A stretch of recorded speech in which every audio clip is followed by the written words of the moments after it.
que está implícito basicamente na ideia da salvação através do senhorio de Cristo? A ideia que está implícita nessa explicação é que quando você crê em Jesus, você precisa também crer nele como seu Senhor. Claramente Jesus é Senhor. A Bíblia fala que ele é Senhor de tudo e de todos, que todo joelho se dobrará e toda língua confessará que Jesus Cristo é Senhor. O próprio Satanás um dia vai reconhecer que Jesus é Senhor. Então ele é Senhor, ele é Deus, ele é o soberano. Mas o problema da doutrina do senhorio, da salvação através do senhorio, é que se faz com que o pecador, no momento da salvação, ele receba Jesus não somente como seu Salvador, mas também como seu Senhor. Em outras palavras, é apresentado à pessoa que ela precisa se submeter totalmente a Cristo para que ela então possa ser salva. Isso não é verdade, pelo seguinte: a primeira coisa que um pecador precisa é crer que Jesus pagou pelos seus pecados e ele então recebe a vida eterna e o dom gratuito que é a salvação. O senhorio de Cristo entra como uma segunda fase ou uma consequência na vida dessa pessoa que foi salva. Então, onde diariamente nós estamos aprendendo a nos submeter a Cristo. Existem áreas da nossa vida que são automáticas, que nós submetemos a Jesus automaticamente. Agora, existem outras áreas que muitas vezes levam um certo processo, levam um certo tempo para que elas estejam totalmente submissas. Por exemplo, você pode lidar com uma questão do temperamento, quando você está diante de uma circunstância calorosa, numa discussão, você não consegue se controlar e você acaba falando coisas, agindo de uma maneira que claramente não é como Cristo esperava. Isso faz com que você não seja uma pessoa salva? Não, isso faz com que você demonstre que ainda não está transformado e deve buscar essa transformação como um salvo, uma nova pessoa em Cristo Jesus, entende? Então, ao longo da nossa vida, nós vamos encontrar áreas e situações da nossa vida. Ao longo de todos esses anos, eu sempre lidei com cristãos, meninos na fé, cristãos que você olhava para eles e dizia: quando é que você vai crescer no Evangelho? Quando é que você vai assumir o compromisso com Cristo? Mas em momento algum passou pela minha cabeça que essas pessoas não foram salvas por Jesus. Porém, eram pessoas que estavam procrastinando certos compromissos, certas responsabilidades com Deus. Isso aconteceu no livro aos Hebreus. O autor vai dizer no livro aos Hebreus, no capítulo 5, que muitos, pelo tempo, no Evangelho já deveriam estar ministrando, já deveriam estar ensinando outros, mas ainda eles estavam precisando ser lembrados dos rudimentos, das coisas mais básicas do Evangelho. E houve um retardamento espiritual na vida deles. E, consequentemente, Deus iria discipliná-los, Deus iria tratar com essa carnalidade, com esse retardamento espiritual.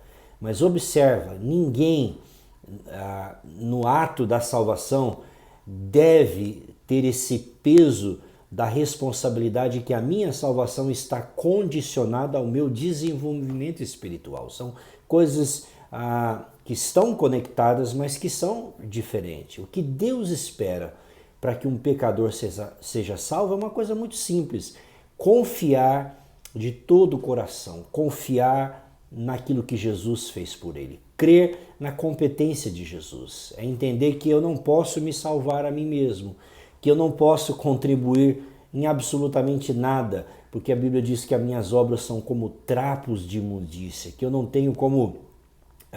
veja bem, Deus não apenas espera que o pecador faça o certo, Deus espera a perfeição. E quem consegue ser perfeito? Você consegue ser perfeito? Eu não consigo ser perfeito, nem nos meus pensamentos, nem nas minhas intenções, nem nas minhas ações, nem nas minhas palavras. E Deus é absolutamente perfeito. Então, tudo que um pecador precisa reconhecer é que ele é um mendigo, que ele é um esmoléu espiritual, que ele precisa da graça de Deus, ele precisa que Deus faça aquilo que ele não pode fazer, ok?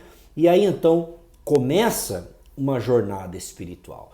Mas é impossível você propor para uma pessoa que você está pregando o evangelho, que agora ela precisa se submeter totalmente ao senhorio de Cristo, ok? Por quê?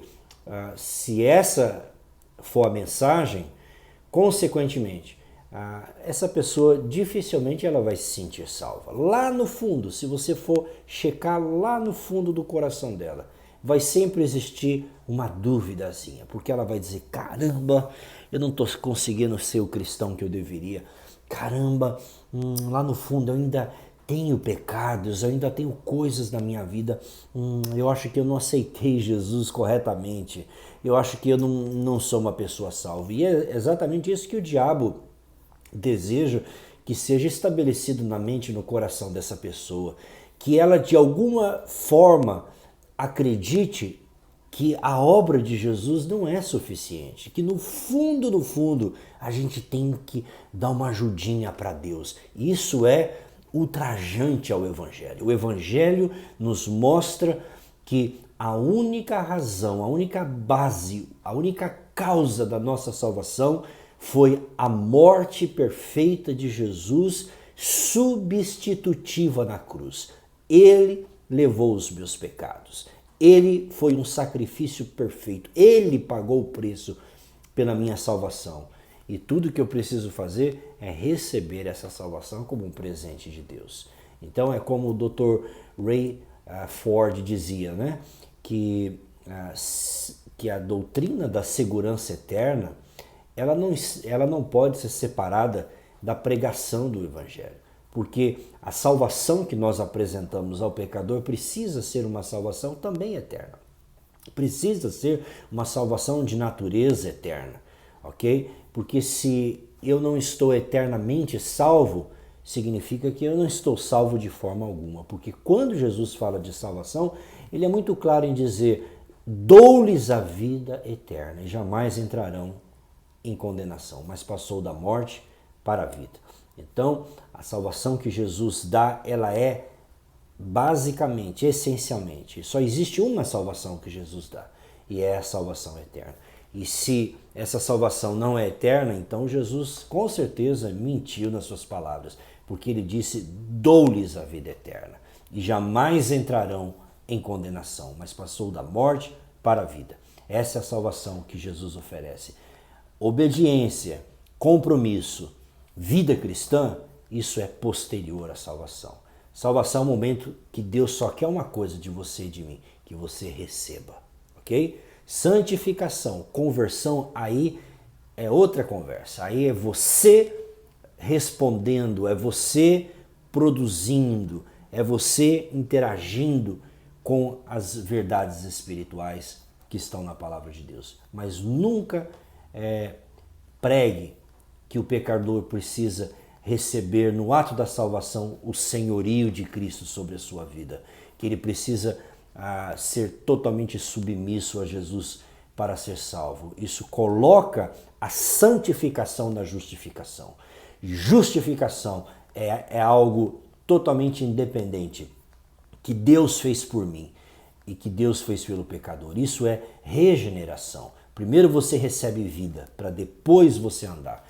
Quando Jesus ressuscitou Lázaro, ele disse, Lázaro, vem para fora. A primeira coisa que Lázaro precisou receber foi vida. Depois, então, Jesus disse, agora tirai a faixa. Agora você vai desenfaixar porque ele vai andar. Tira a roupa velha.